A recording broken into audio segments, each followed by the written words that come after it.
out of the other one.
Hello, everyone. Happy Tuesday.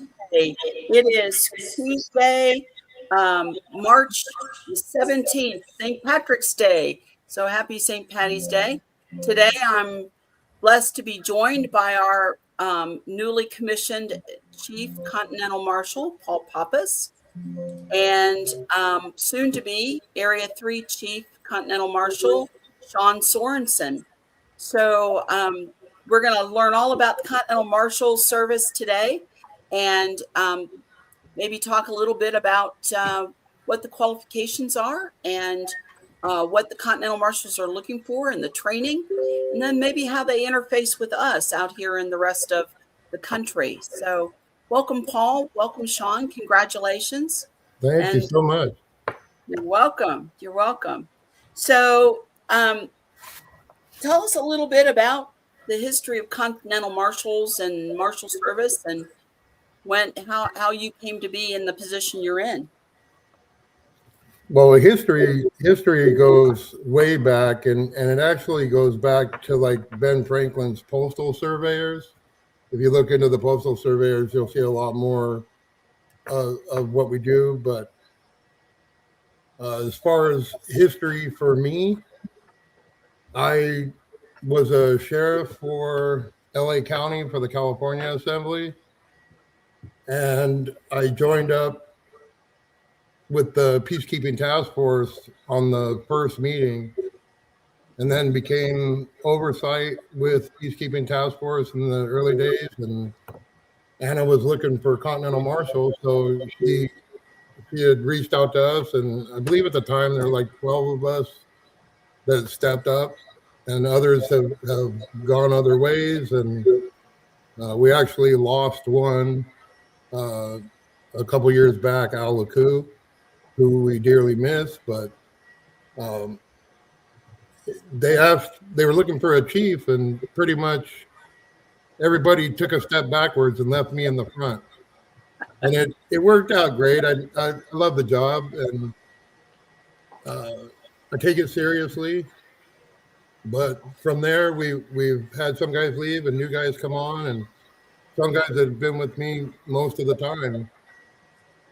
But that's how I got here, was that route. And then what else? What is it you want to know for the history of me, and what else? So just a little history on Continental Marshals, and you know where they came from. You kind of answered that with your postal surveyors. So what was the job of a postal surveyor? Well, they surveyed the postal routes. They protected the postal routes. They chased down criminals. They did all kinds of stuff. The same stuff we would do. One thing for us is that you all need to know is we are not your cops. That's the main thing. We work for the people, and at this time, we take our orders from the Federation and the fiduciary, and Eric, who signs our commissions, prior to was Jim. That's where we would get our marching orders. The Continental Marshals need everybody to stand or to get their seats or their states seated, because we can't really do anything without you. You know, you guys are all proud to see us here, and we're not the ones you should be honoring. We're the ones that are brave enough to protect what it is you all are doing. So I'll take a minute right from the start to thank you, not only Anna and Jim and Shannon and all them in the Federation that helped get us here, but there's a lot of other people that have done things throughout the way to help get us to where we are. And this podcast is one of them. You know, instead of a few minutes of not honoring the Continental Marshals, I'd like to also honor Lisa, who puts this podcast on, trains coordinators. We vet coordinators, trains them, and working together, she was a massive help to get our stars. It wouldn't have happened without her, and we'd been talking about it and planning it for a long time, and she's just able to make things happen. She helps train the coordinators, helps other states get seated, shares their information, everything else. So for me and the Continental Marshals to be honored here, whatever, it's an honor for me to be on your call. The states have to take all that information, get seated from people they see that are making things happen. Get the information, get seated, and then we can get our orders from you guys, the people. We're not a cop, we're more like a bulldog, and you guys all hold the leash. You say when that leash gets released and what we go and do. I have a lot of people reach out to me trying to help them with de facto problems. And the thing is the Continental Marshals can't really do anything at this time for your de facto problems until we can be able to force the Department of Just Us in the de facto to recognize all of us. And the only way we can be recognized is for those assemblies to be recognized, the same way you would read in the Law of Peace, which is why you're organizing. So it's more important for you guys to get seated so that we can protect what it is. But if you have your own problems and you're looking for the Continental Marshals to solve them for you, you need to be active in your assembly. You need to join a litigation team on your assembly. You need to get help from other assemblies who know how to litigate. The Continental Marshals look to Lisa for advice also on litigation. And Lisa comes to me too when they're talking about litigation. But that's what you need, is help with litigation for your own problems, not the Continental Marshals to save it. We're the ones that are going to go and get who you tell us to get and bring them back to a court. We're tasked with transporting them and arresting them and all that, dead or alive. You make the choice, and we'll bring them back to you. Well, that kind of gets into sort of where my next question was going to go, Chief, was, the Continental Marshals have to have a postal area court to function on. That's at the international level, right? And so if we had a de facto bad actor who was being more or less called to come to our court and would not show up, that would be one of the jobs of Continental Marshals, to go and have them come and show up, right? Yeah, we love that they don't want to show up. If they wanted to show up, they'd just come to your place and do it. They're not going to want to. They're rats, and you're going to turn on the lights, and when the lights come on, the Continental Marshals chase them. Right. So that necessitates all of our assemblies, one, getting up their state assembly, because that's where they establish their state authority, correct? And recognition of their general assembly, but their sub-assemblies, including their jural assembly and their militia. So they've got to have those things up. They've got to declare their ex parte Milligan. And then they're going to be starting to get their court working within their interior. And that's when they can start to put their postal courts into place, correct? Correct. And it would be a grand jury in that postal court that gives us our marching orders on who to go get and who to bring back. And it'll go all the way down to county level too, depending on the crime. If the crime's international, a county grand jury would be able to call on the Continental Marshals too once you get to that point. But we're not at that. And right now, without the states being seated, but you see the Continental Marshals got activated, it's because we're activated by the summoning authority.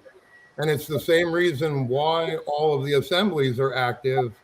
They're called in by the summoning authority. That's who tells us what to do at this point until we're seated. Once we're released, or once the states are released from the federation, then you act on your own. But until then, it's under the summoning authority. So as of right now, the summoning authority can still give the Continental Marshals marching orders if they need be, but nobody else can until they have their grand juries functioning. Right. And so right now, of all of the states, there's 4 states that are currently fully standing, meaning they've elected their public governments. They're still working on some elements, but there's one of those that is seated, that is considered seated, and that's Ohio, because we have our courts functioning. As we have issues, we have court. We've had a couple of very successful courts. But when we do a postal area court, the states that we can pull jurors from the other states in our area, correct? So correct. I want to add, I want to show everybody what postal areas look like in the U.S. And this is a postal area map. And you can see on the legend that in yellow is postal area 0. So they go 0 through 9. And that's important to know what postal area you are in.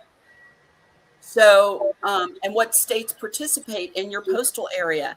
And those postal area states are the ones that your assembly should be also talking to and helping each other get stood up, so that when it comes time for your postal area grand jury courts, that you have that collaboration and you know who the people are within those states that you're collaborating with, correct?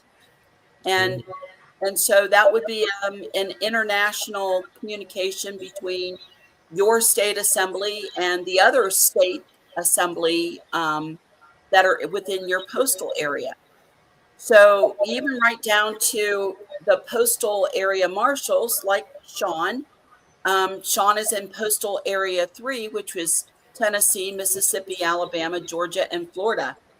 And Sean would get to know, the other state assemblies in a way, or at least their marshals, as they put up state marshals, state chief marshals, and then marshals underneath that. So maybe, Sean, you could talk a little bit about that, about being area chief and how that affects. Well, as area 3, my responsibilities would be to basically get in touch with the General Assembly of every state and see if they have somebody in mind that would make a good marshal for their state, and also for an area deputy. So the areas can have a couple of deputies, on each state, but each one of the marshals of each state also need deputies. So it's kind of a whole network that's being built. Of course, Paul's at the top.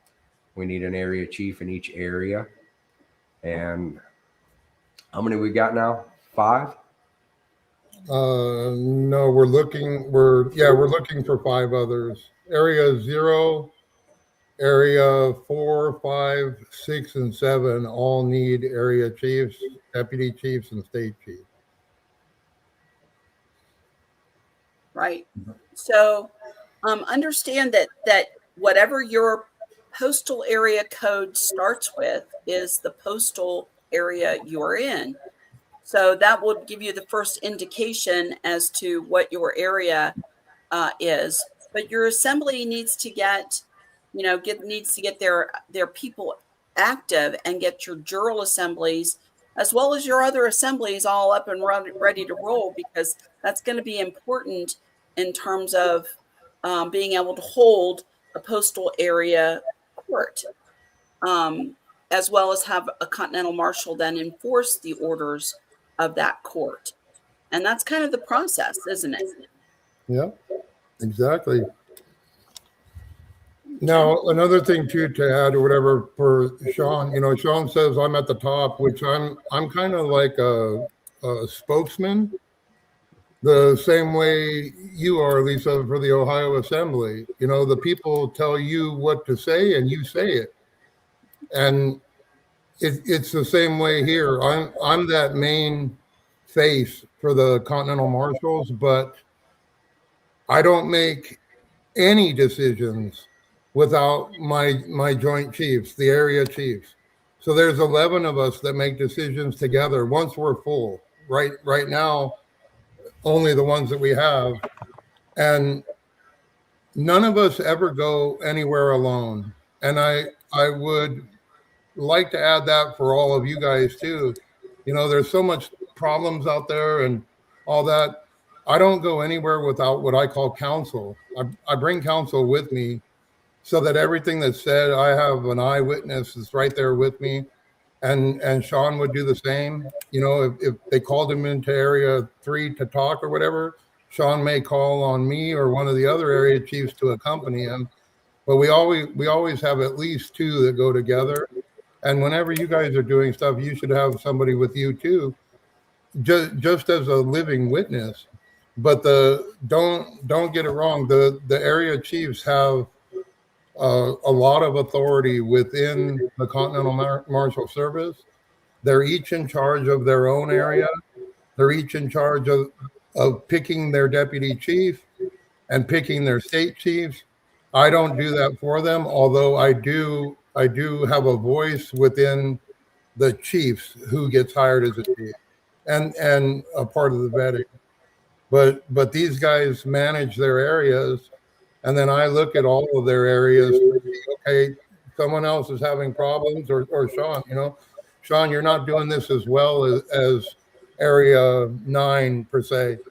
So then area 9 chief would work together with Sean in whatever area that was to help him get better at it, since area 9 was up. And Sean's doing better than something in area 9. Area 9 would call on Sean. But we all work together and then pass that information down, so all the states function the same. Right.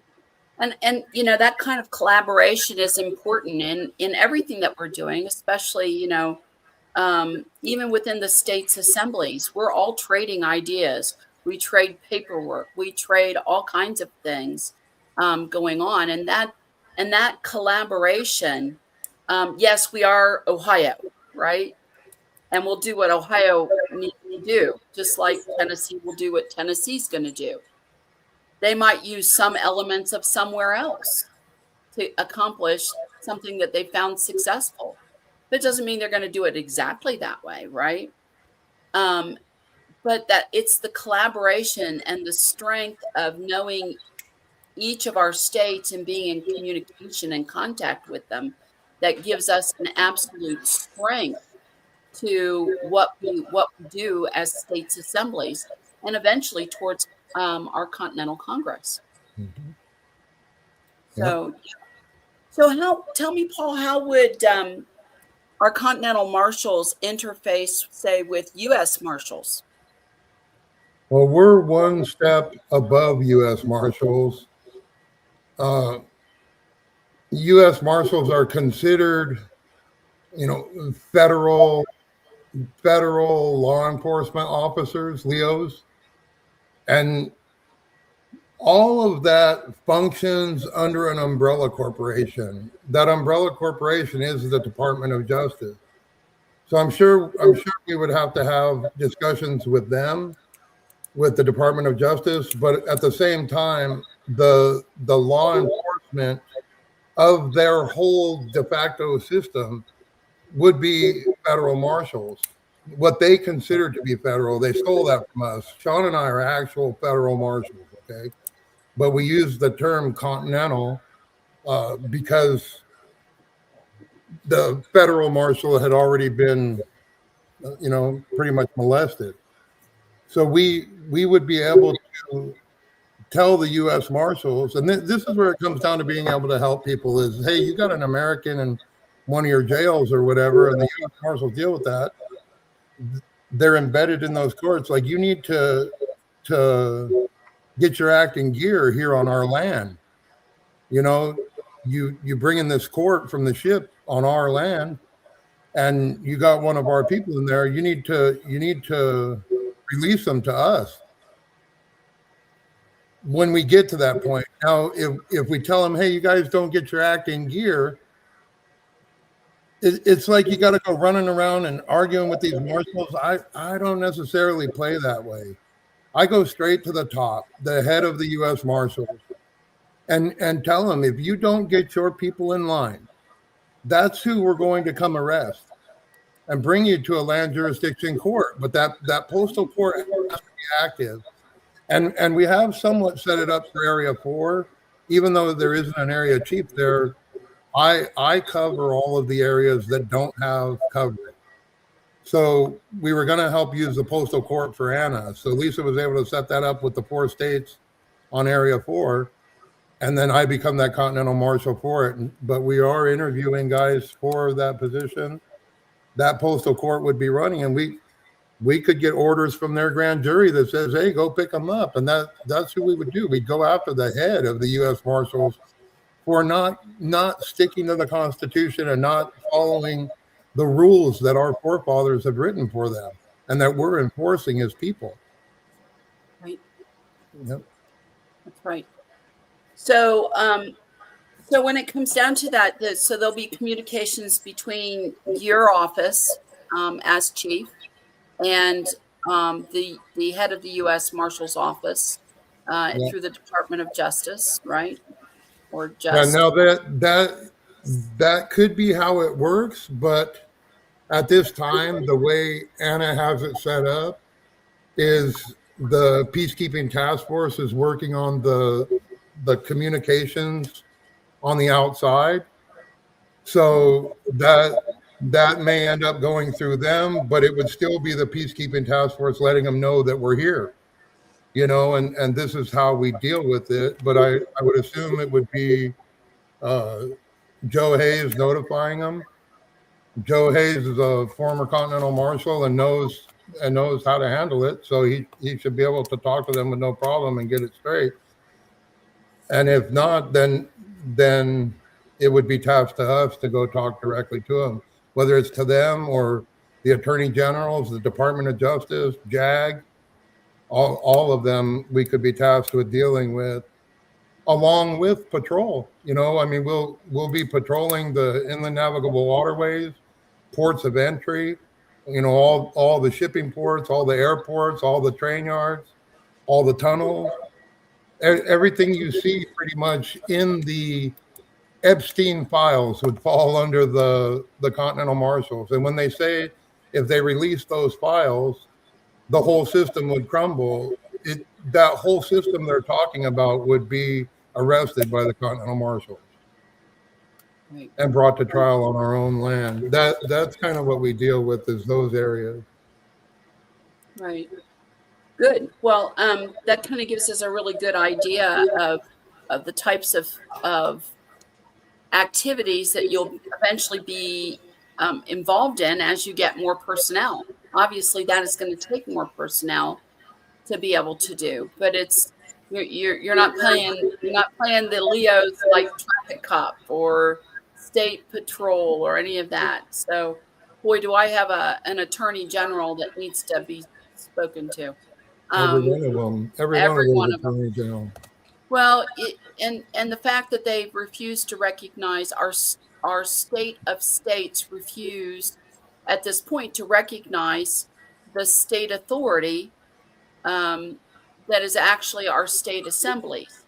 Part of that is because our state assemblies are not standing and are not enforcing their jurisdiction. Ohio is really getting ready to slam that into action, and and then also slam into action the other directives and notices that we have that are going to move forward. So you might be very busy in Area 4 pretty quickly based on those notices, and our people are constantly beginning to really grasp the court process and their importance as jurors within that process. Justices are great, don't get me wrong, we need them, but the real importance and the real work lies in the jurors, and they have to begin to understand the power and the responsibility that they have as a juror in our system, and that it's their duty, right? Mm-hmm. Jury nullification is one of the main things we have over everybody else. We can nullify all of their laws. Right. And of course, most of their laws are not our laws; they're their bylaws. The statutes that they apply. I always call it the employee handbook. Yeah. Oh, that somebody says, "Oh, Ohio Revised Code," and I go, "Oh, you mean the employee handbook?" Because that's what it is, right? Exactly. And so, and not applying to our land jurisdiction at all. Correct. And we're getting ready to make sure that that is very clear to our Senate and legislature, as well as our governor and the governor's lawyer, and then to all of the major departments, transportation, Department of Natural Resources, all of those that run law enforcement operations, as well as our Supreme Court, just to make sure that they understand, that they comprehend, and they understand. Let me stop you right there for 1 sec, because it drives me nuts. Okay, and I'll tell you guys right now. When you went to school, did you use this dictionary? Only in part of my schooling, but not Okay, not in any of the early schooling. but I'm talking to everybody. I mean, answer in your own head. If you can't speak on here, but you didn't use this. In here, understand is to stand under the crown, and you're accepting their jurisdiction, that your admiralty law, and that you stand under them. We don't. We don't stand under anything in their courts, nor do we accept anything in their courts or understand anything in their courts, because how could we understand when we've only been taught Webster's dictionary, common English? And in Webster's dictionary, understand means you comprehend. When you're speaking to me in English, I have no problem with the word understand. You don't have to switch it every time to comprehend, because you're speaking English. If you're speaking in their court, I'll tell you, don't say understand. But they've mixed all of our words up to mess you up. And here, I understand exactly what you're saying, Lisa. So good. And we want to make sure that we're familiar with their language. We do a lot on Ohio with teaching language. What we thought was English is not necessarily English in their jurisdiction. I teach a class on terms, and I always use the clip from Bill Clinton's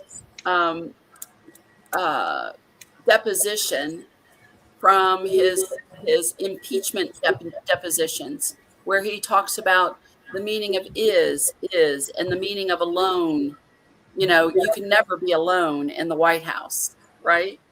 Because they look at the terms and the definitions so completely upside down, right? So we have to become familiar with all of that.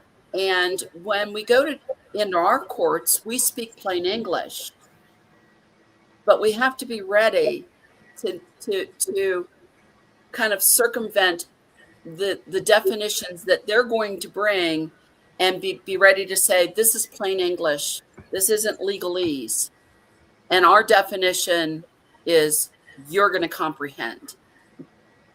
And then you're going to understand our jurisdiction because it is superior and concurrent. Or this is what the American courts have come up with.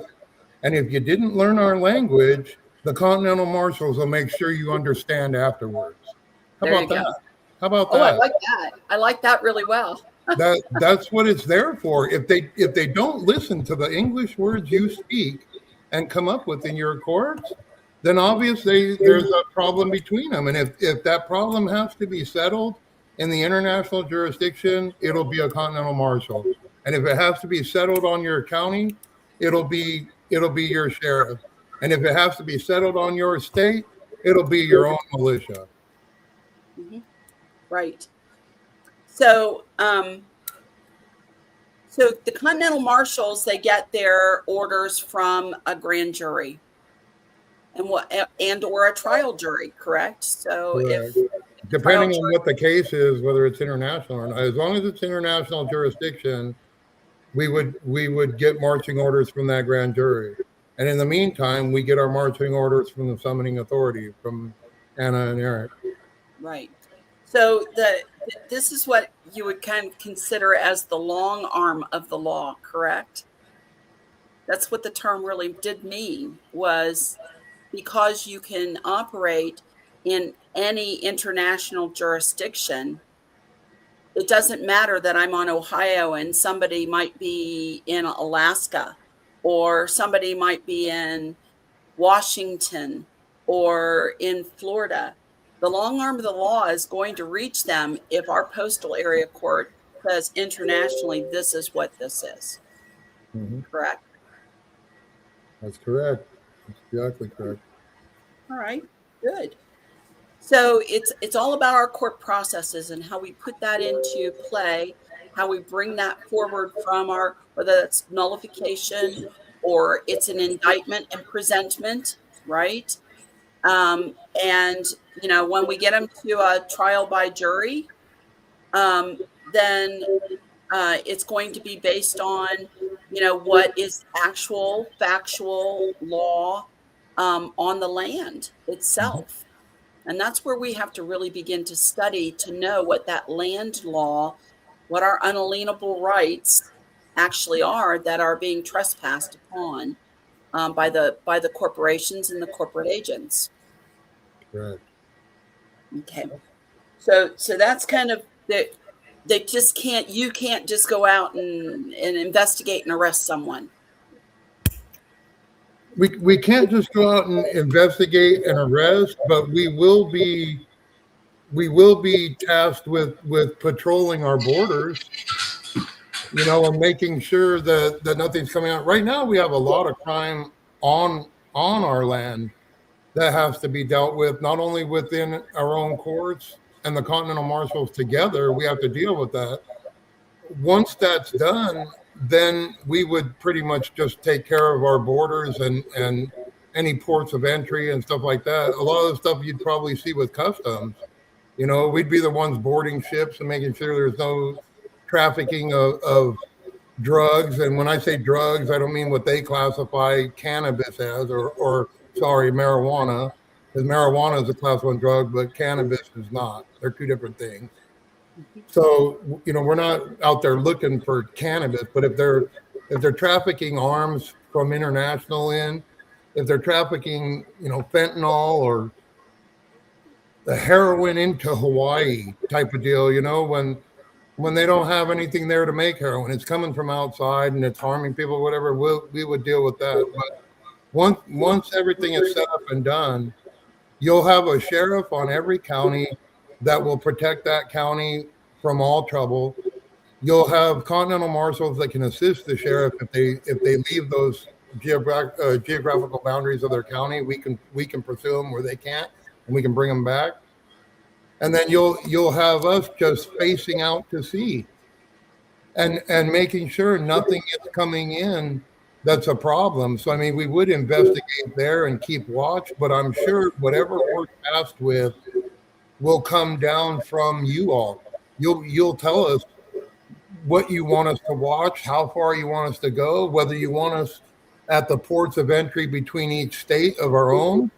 You know, I mean, if two of you states had trouble with trafficking stuff, whatever that shouldn't be going between states, even in private, then you guys would make the decision whether a Continental Marshal is at that port of entry or truck stop. They say, you know, as you cross state lines, that type of deal. I'm sure whatever comes to us will be told by you guys once you realize what you want us to do and take care of in the international jurisdiction. But we don't have that authority. You know, we have balls on the end of the star. Okay, those balls are a delegated authority, but undelegated within us, we're sovereign too. You know, we're able to enforce all that, but those balls say that you guys tell us what to do, and then we go by that. We don't do anything more or anything less than what you guys tell us to do. We are that long arm of the law you call on. So within the structure of Continental Marshals, then there's Chief Continental Marshal, and then there's area chiefs for 0 through 9, correct? And then you have a state chief marshal. Nope, you missed one. No. Oh, sorry. Go ahead. Yeah, so we have myself as the chief. Then we have 10 area chiefs. Those 10 area chiefs' main job is sitting at a round table with myself, and we do all of the planning and protecting for everybody that works within the Continental Marshals, and we deal with everything you guys tell us to do. We discuss it all at that table first. Then each one of the area chiefs has a deputy chief. That deputy chief is a right-hand man to the area chief and knows everything the area chief knows, but not in the roundtable meeting. The area chief leaves the roundtable meeting, tells his deputy chief, and then that deputy chief goes to do the work while we are doing all the thinking. The deputy chief is the main one in command, the main one you would contact, all that once we have them all in place. You know, Area 9 has a deputy chief right now. That's Marco, and he's up in Alaska.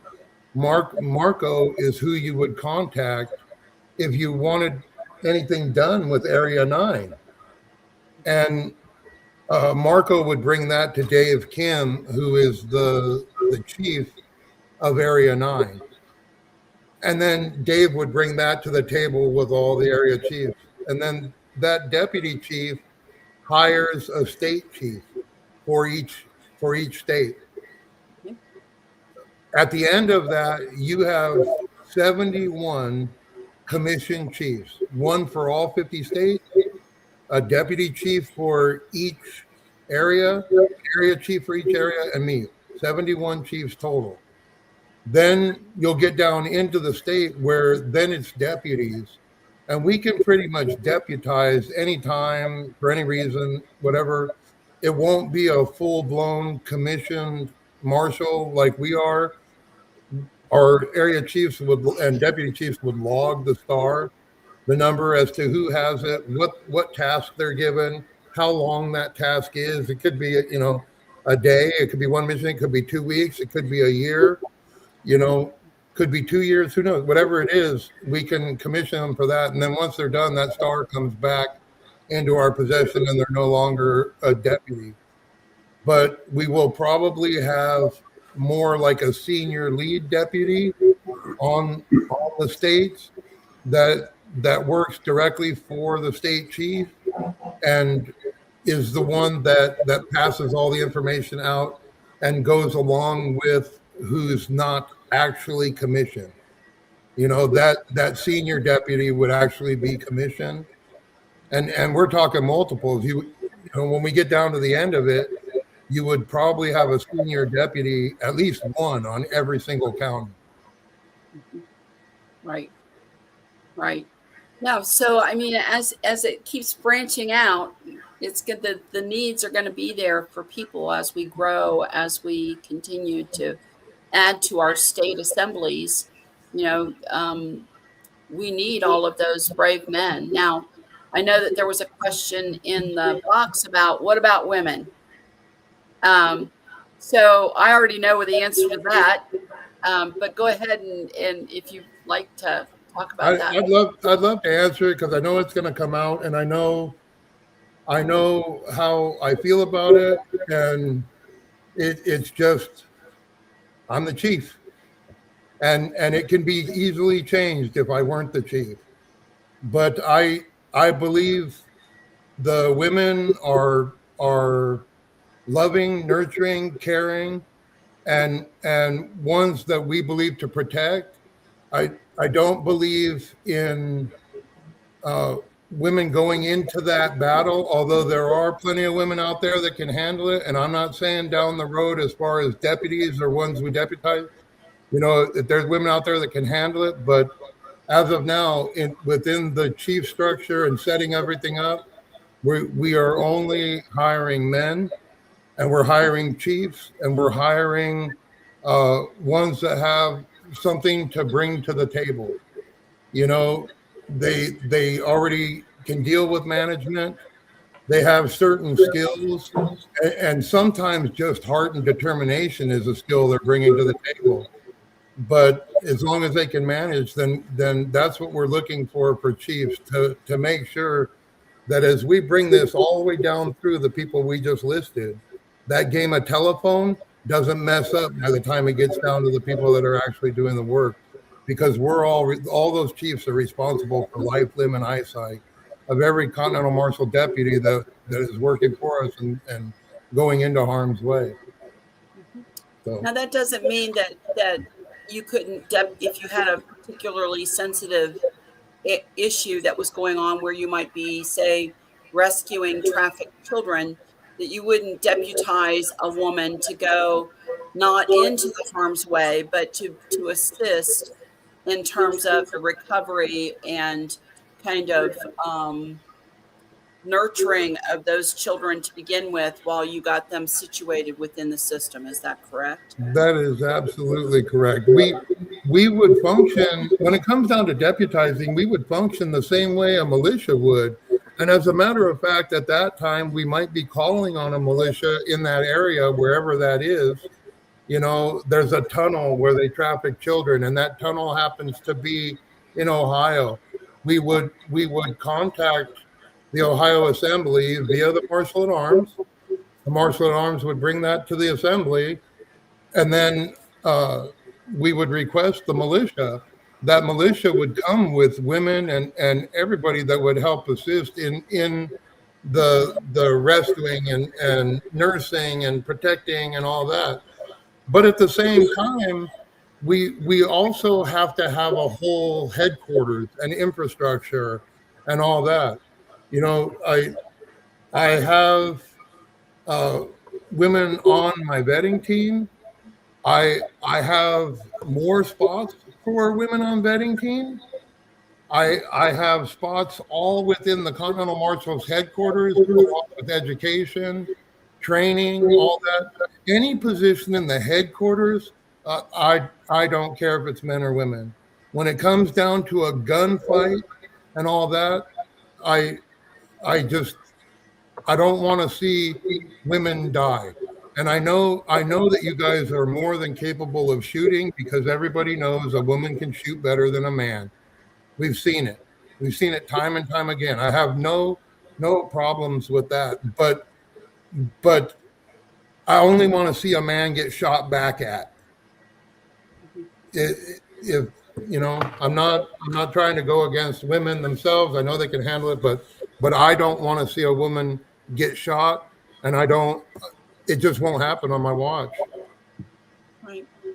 So let's talk about for a minute the characteristics of the people you are looking for to join the Continental Marshal Service area chief and deputy chiefs, and eventually your state chiefs. Let's talk about that for a minute. What kind of characteristics and maybe what kind of learning or education are you looking for? A lot of times with the chiefs, and it affects assemblies, but I'm pretty good at finding the best of the best. And when we grab those best of the best, you kind of pull them away from the assembly. Although all of us still function within our state assemblies, we're not able to take a spot, So it's really hard to look at your assembly and I can see exactly who I want, but I'm not going to go trying to recruit somebody that's holding down a position in a state. If they reached out to me themselves and said, "Hey, I want to be a Continental Marshal, but right now I'm the Marshal at Arms." And I've had these emails already in the past few days since I got commissioned. I'm Marshal at Arms. Well, if you're a Marshal at Arms, you cannot be a Continental Marshal. You're talking about a conflict of interest. And that goes for Sergeant at Arms too. I'll explain that in a sec. But the Marshal at Arms is needed in that assembly, and I'm not gonna even entertain talking to you unless you have gotten away from that position. And if I find out you stepped away from that position and left them hanging so that you can come be a Continental Marshal, you're gonna find out that you stepped away to have nothing, because I won't take you. I'm real careful with who I get, their character, their energy. Good people that want the same thing all of us want, and that's to make sure that you guys are important before us. If they're I, me, call somebody else. I'm not the one. But if they're here to help others and willing to put their life on the line to help others, then that's what we're here for. And when I got commissioned, I said we're doing this all for the kids, and I thought about it afterwards. I'm doing it for the ones that basically have no standing. A child has no standing. American national, they become 21 years old, they become a state citizen. Now you got standing. You can take care of yourself. You start getting up in age, you're elderly, and oh man, I can't do the state citizen thing. I'm going to go back to being an American national. You don't have standing again once you're that American national. It's the state citizens running everything. And I want to make sure that the elderly know that we're here to protect them just as much as we are our own. Right. Okay. All right. That also, I've seen a couple discussions, but Marshal at Arms and Sergeant at Arms are very different from the Continental Marshal Service. So would you like to kind of bring everybody up to speed on the difference of that? Yeah. So, it'll be clear. I didn't necessarily agree with it. So I had to talk to Anna about it because I didn't like the fact that a Marshal at Arms is a Federation employee. Okay. So when I talked to Anna about it, I got the logistics on it and I thought, okay, this is great. So now we can figure it out. When you are assembling, you're called in by the summoning authority. That summoning authority is the Federation. It is Anna. And when they say that they're going to be putting a Federation peacekeeper into your assembly, that is like I asked Anna, I go, you mean like installing a Federation cop on each assembly? And she pretty much told me exactly. And if you're not seated and gone through proper elections and done everything, then you have a Marshal at Arms. That Marshal at Arms is a Federation officer, and all Marshal at Arms will be vetted by the Continental Marshal. The Continental Marshals will also be assisting in training and educating Marshal at Arms. We're working on setting up a call now. I know Marshal at Arms have been going to another call, but they have been getting wrong information, and it's not the call to be at. It'll come out once we set up the call. Lisa will announce it on the coordinator training, and everybody will need, all Marshal at Arms will need to attend those calls. And we would get you vetted. If you're not vetted already, you can send an email to CCM Secretary at protonmail.com. That's Chief Continental Marshal Secretary, CCM Secretary, and she can get you the information to get vetted. Then once we set up this training and education, we'll be training and educating as to the difference between a Marshal at Arms and a Continental Marshal and a Sergeant at Arms. A Sergeant at Arms is elected in a seated assembly. So Lisa State is seated, so is Tennessee. The Marshal at Arms becomes a elected position, and that becomes a Sergeant at Arms. Our call will be open to Marshal at Arms, Sergeant at Arms, and Continental Marshals. That call will be coming out soon. We're trying to schedule it between everything else and figure out when to do it. But we'll all be able to work together. And then once everything happens, it's like we used to have. It's a bridge call, you know. Continental Marshals deal with Marshal at Arms and Sergeant at Arms. In order to come through your assemblies and function and do stuff, we communicate with that Marshal at Arms as a liaison between us, between the state assembly and the Continental Marshals. The Continental Marshals function in international jurisdiction, and so does the state assembly. The state assembly is only there for international jurisdiction to do business. If you didn't need to do business, there wouldn't be an assembly, period. You'd have a county assembly fighting each other in the state and you know, whatever chaos between crossing states or whatever. That's why you have that state assembly, and they are international in jurisdiction. And it just makes it the Marshal at Arms or Sergeant at Arms that is our contact back and forth, so that the Continental Marshals don't overstep our jurisdiction. We don't have any authority over you or your assembly. We would talk to a Marshal at Arms or a Sergeant at Arms in order to gain access to speak or come to your meeting or be invited or whatever the deal is. We're not the de facto where the U.S. Marshals are implanted into the courts and stuff like that. We don't have that. You tell us where to go, but we're not in the courthouse at all.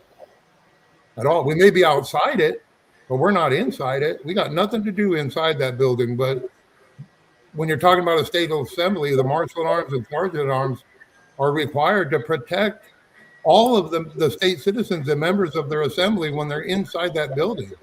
They provide the meeting place, just like Washington, D.C. gave it to the Pope. We're giving it to the Marshal at Arms.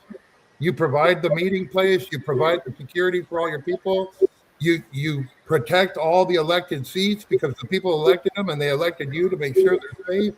There's a whole lot of things, and we'll go over all that in training with Marshal at Arms to teach them what it is so that we all work together and nobody steps on anyone's toes.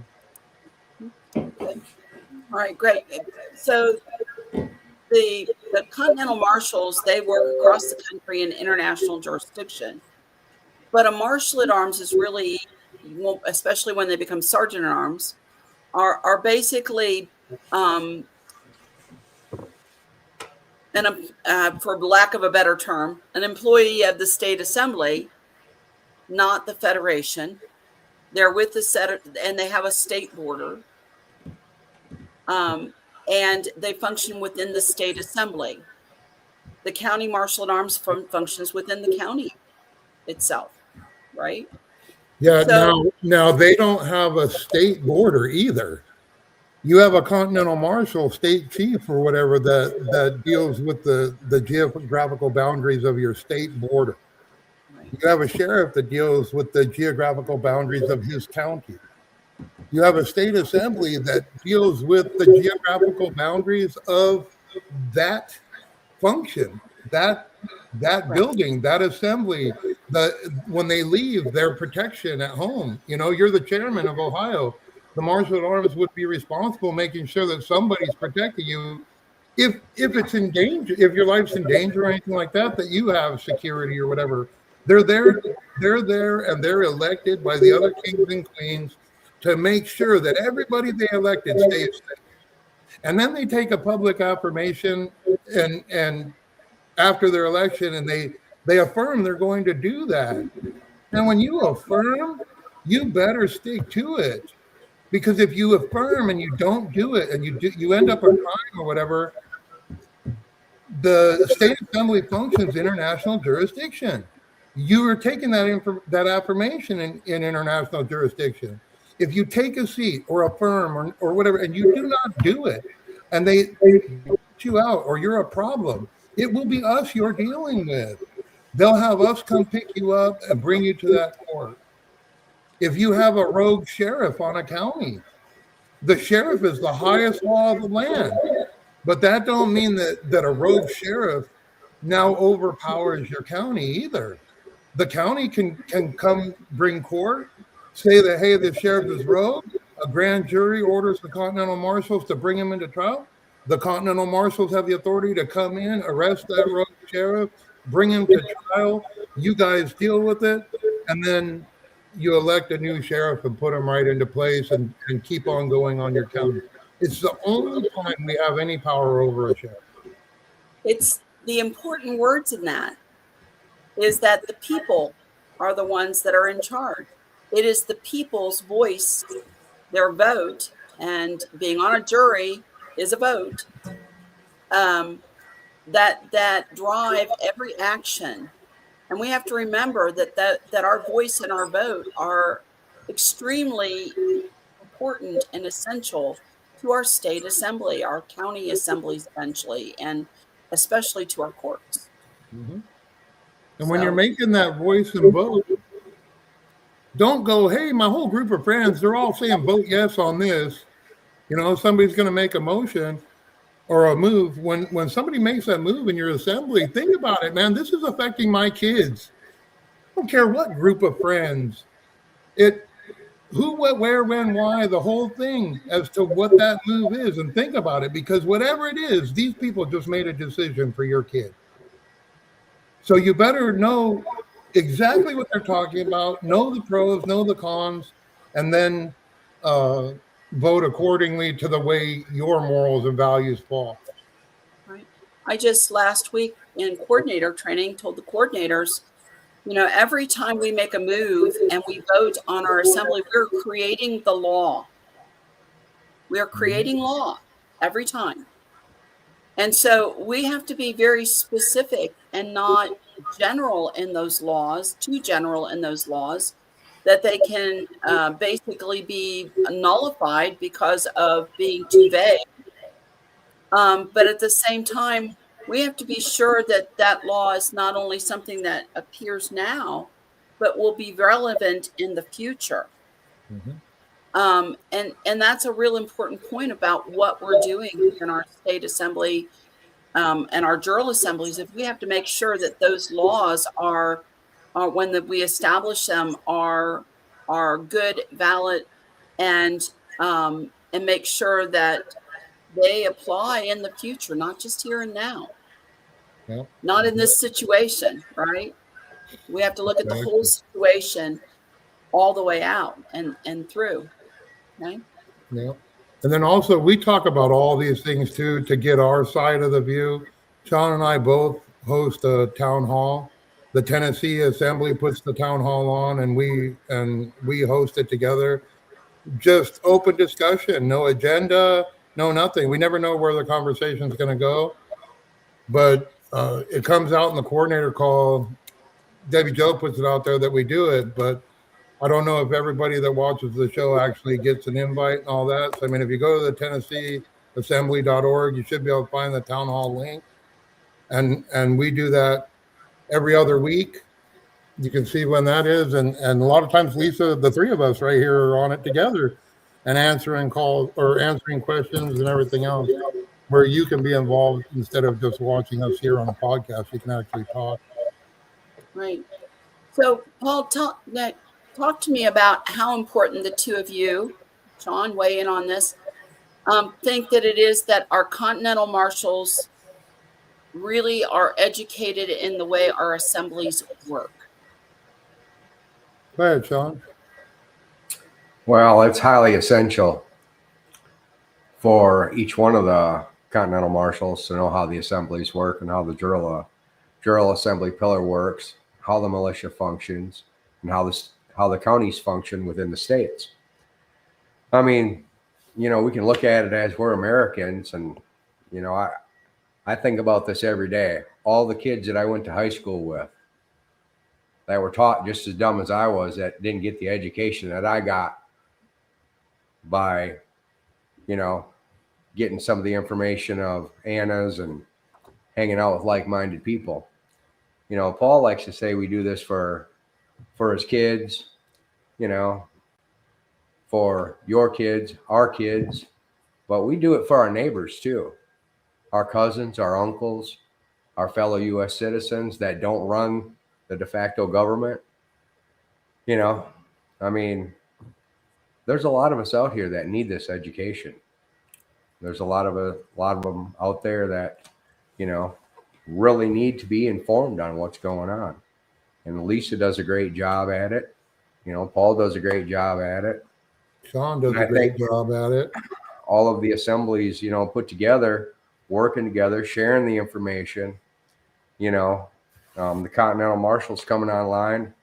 This is spread on Facebook like wildfire.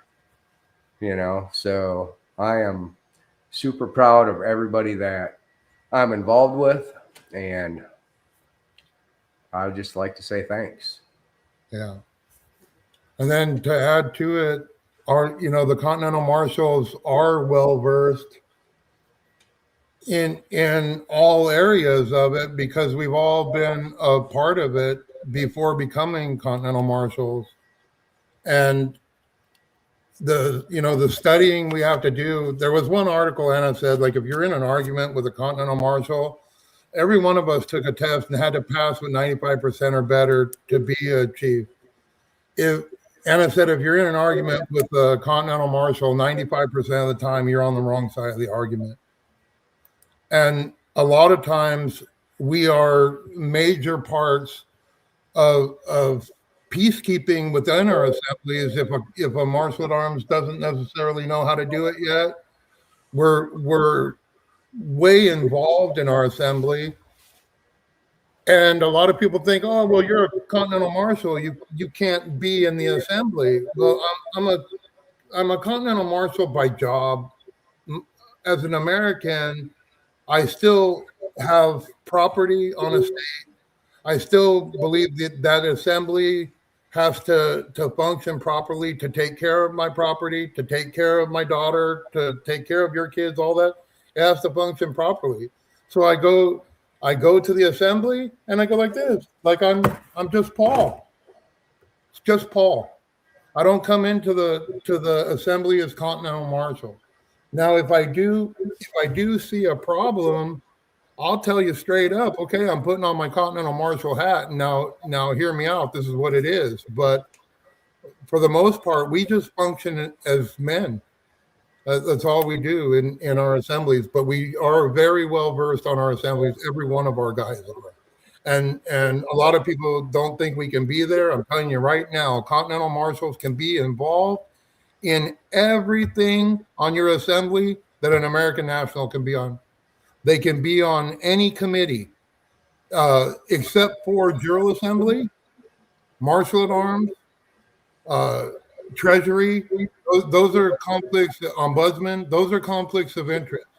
But any committee that your governments are forming to deal with whatever that is at the time, they form a committee. Those Continental Marshals are allowed to be on any committee. They just can't be the chair or the secretary or the treasurer of the committee.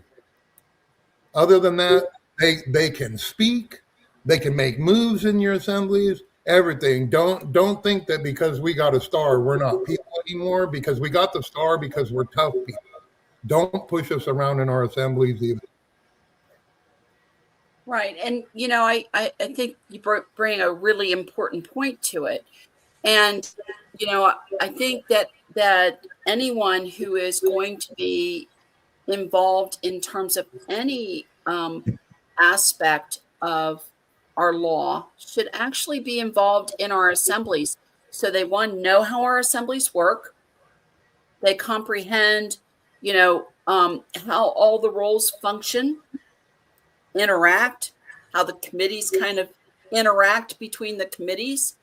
And I think it's really important that they comprehend that and go to some of the education. One, so that they can listen in and learn as well. But two, when there is something that comes up that's contrary to their training, they can say, "Hey, wait a minute, let's back up here for a minute. Let's talk about this. My education says this, and you're saying that, right?"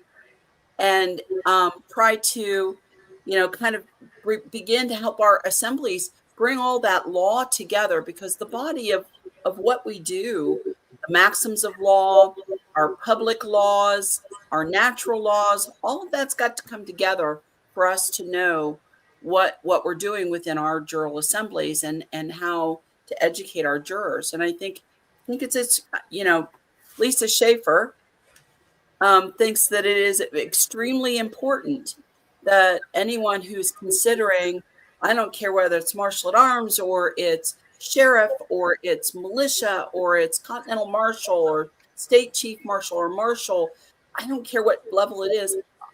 I personally feel they need to be well involved in their assemblies so they can see how they work, know how they work, to bring about, because eventually we're going to be taking those levels down into our counties as well. We're going to have a lot of people, and that need to keep the course correction in its way is going to be really important. Yeah, another thing with that too is these people that are going for these positions and getting elected. When you elect somebody into the assembly, you have to give them trust that they're going to learn their job. They're going to do the job that you elected them to do. And you don't necessarily need to be all in their business. You elected them, you trust them, let them do that part. And each one of us has a job. When it came down to Continental Marshals, every one of us, like, now, we're not a cop. We don't know this or know that or whatever, but this hasn't been done in ever. You're talking way back. This whole Continental Marshal thing has never been done, and we're the first stepping up to do it, and we are the best. I was scared to death to become a Chief Continental Marshal too. I don't know if I can do this, but after a little while, I realized that there is nobody better. I have more experience than anybody in the Continental Marshals.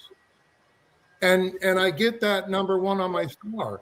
And then Sean gets a number one on his star for his area. There's nobody that has more experience on Area 3 than Sean, period. It just, go ahead, Sean. Right. Experience, but not power. Where does that power come from? From the people. The people tell us, I didn't say power. I said experience to be who we are.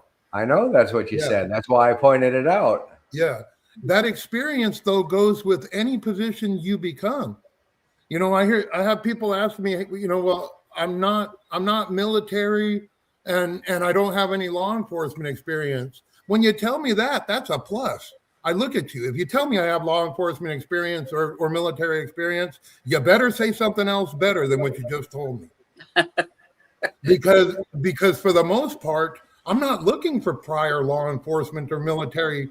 I look for military that can recognize what they did was mercenary, course correct, bring what they learned from the best military in the world back to the land and use what they were taught here in their own militias and their own positions. But other than that, I'm not looking for someone who's been indoctrinated into law enforcement. That is not who we are.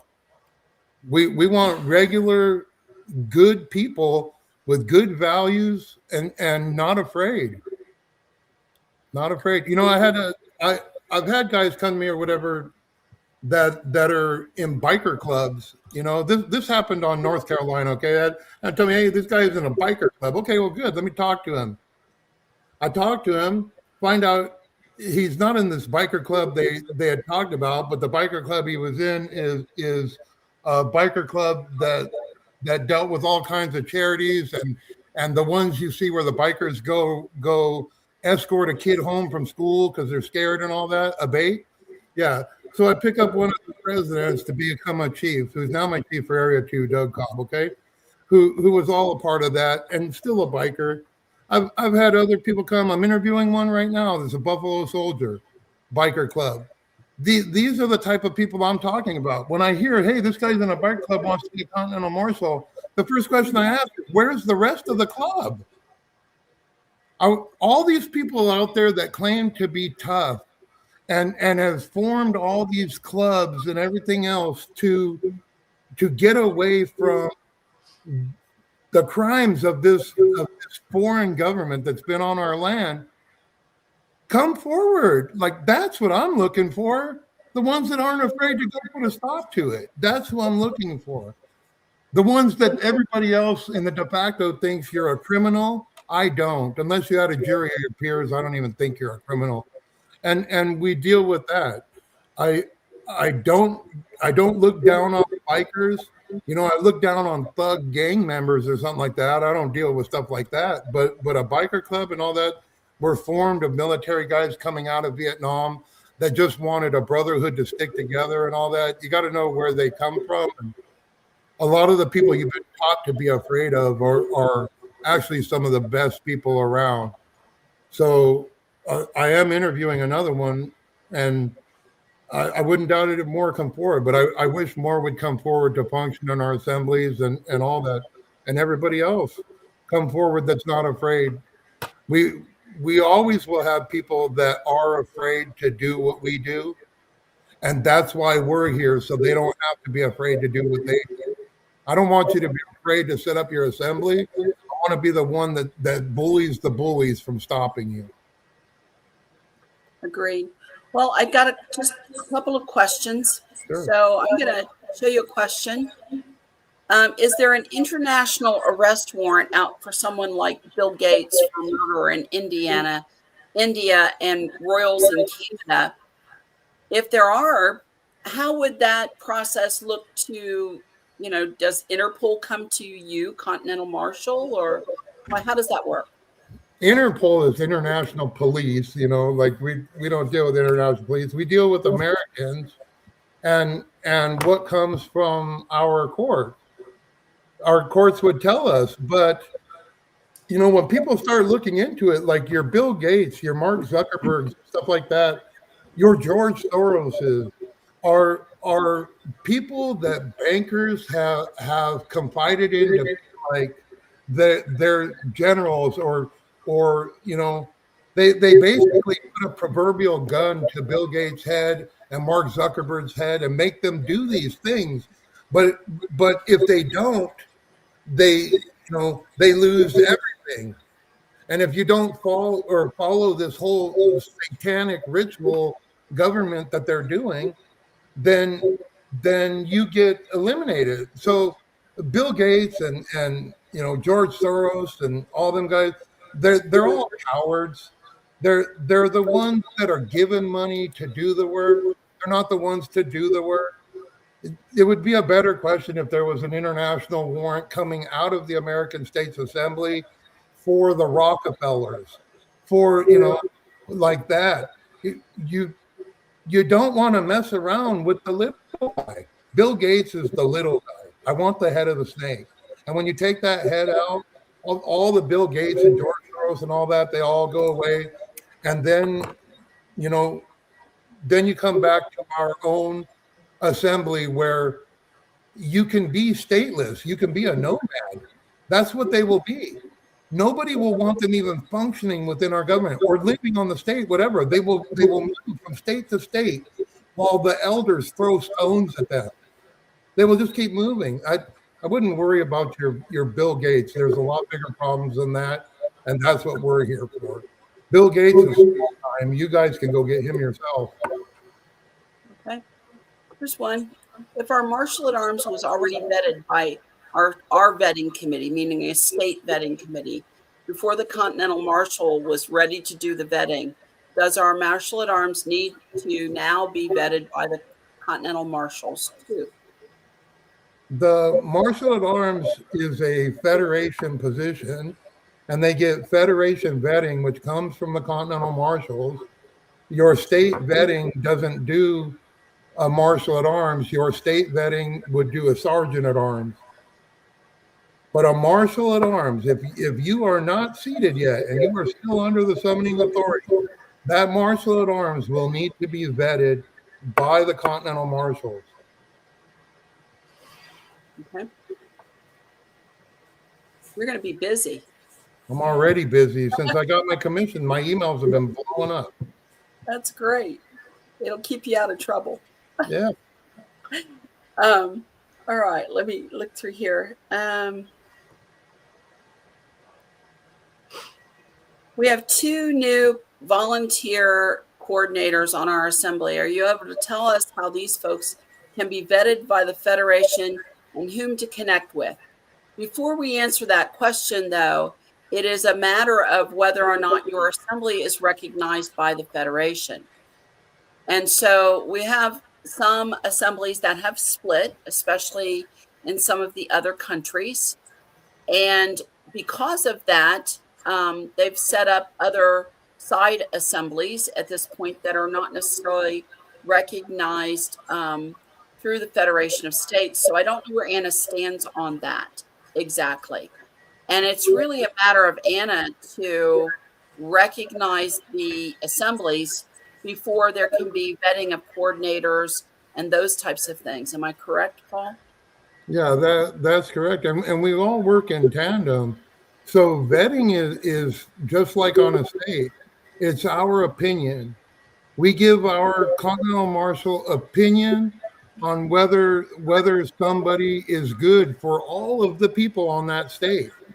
We make our decision in vetting for those people on the state that are not there on the vetting team. And if we decide that somebody does not pass for a coordinator, we let them know, but we also let them know with Anna attached that it is only our opinion. Anna can change that no matter what we say. I don't know if she would, but she can make that change. But it's not only vetting; it's all federation.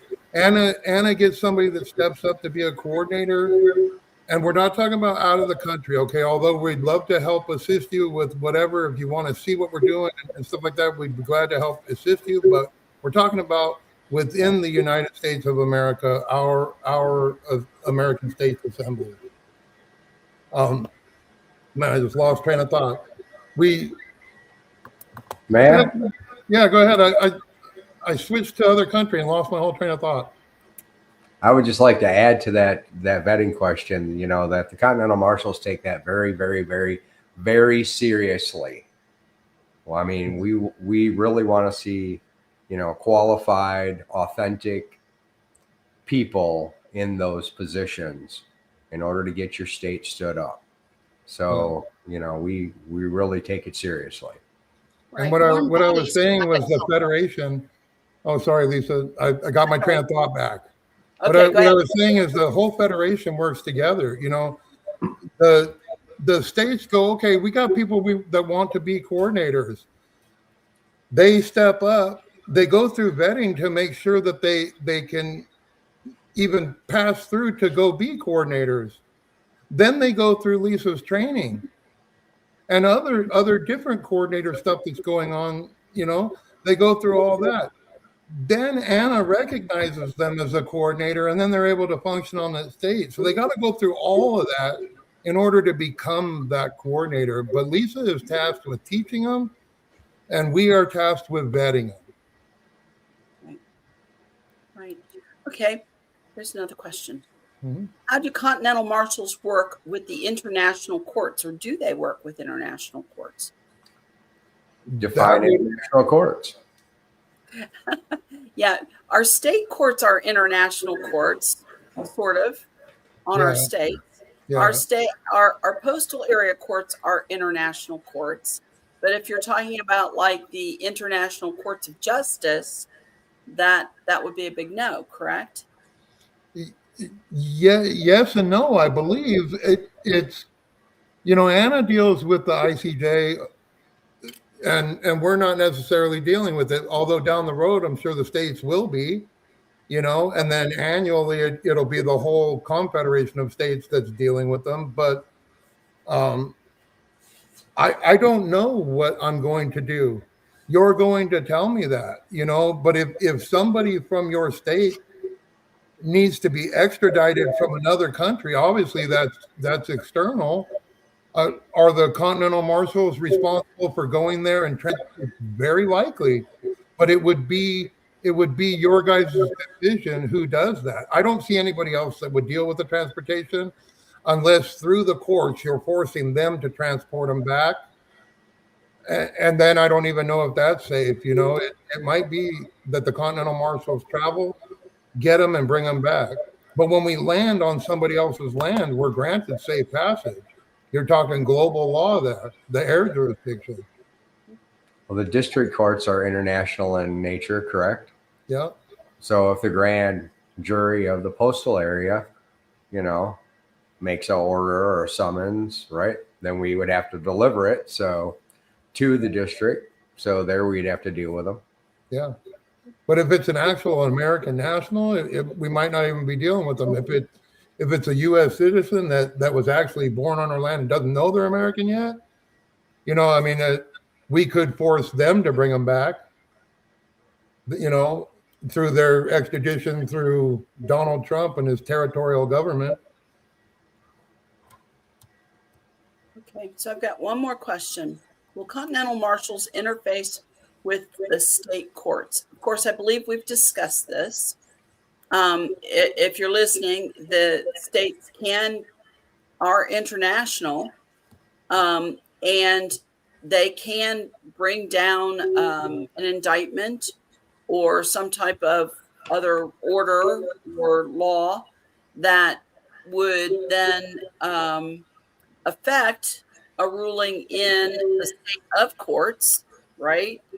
Or it could affect, it could be something where there's an indictment or presentment that's done where they go and have to go to another state to get someone. For example, if you have let's bring that into our realm.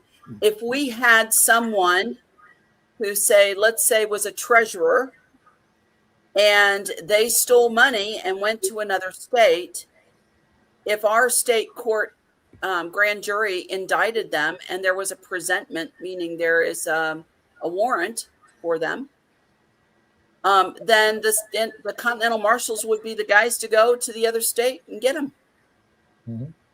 That's what I'm talking about with the long arm of the law.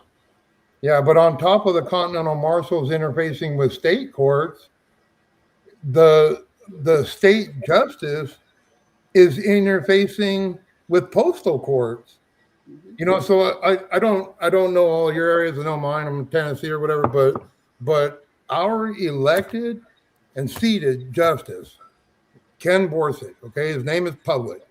He is a state chief continental or state chief justice, okay? So he would be one of the ones from the state brought up from the other states of Area 3 to form an Area 3 postal court.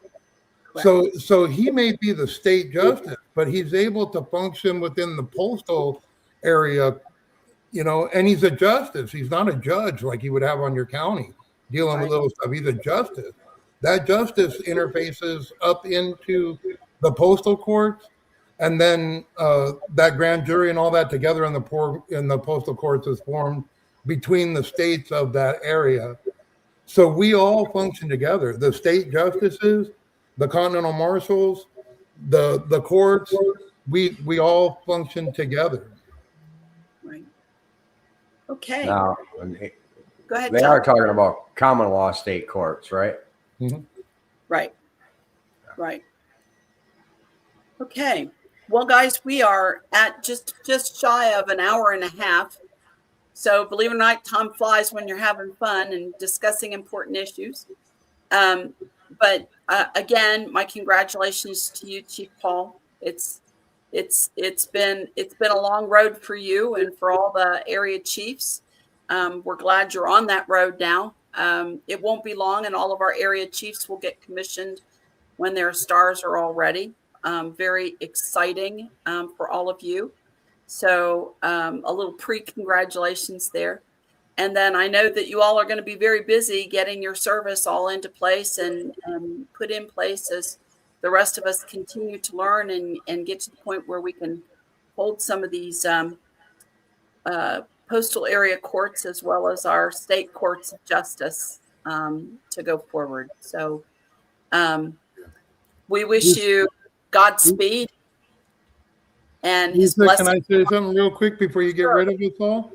It is, remember, you guys, we've been doing this for a good 6 years or whatever. I had taken an affirmation long ago to be a Continental Marshal. Now it's official. We got the star and all this, but it could not have been done just me. All these guys, you know, Sean may not have the star hanging around his neck, but we're waiting on it, and he's going to get a commission just like you saw with me.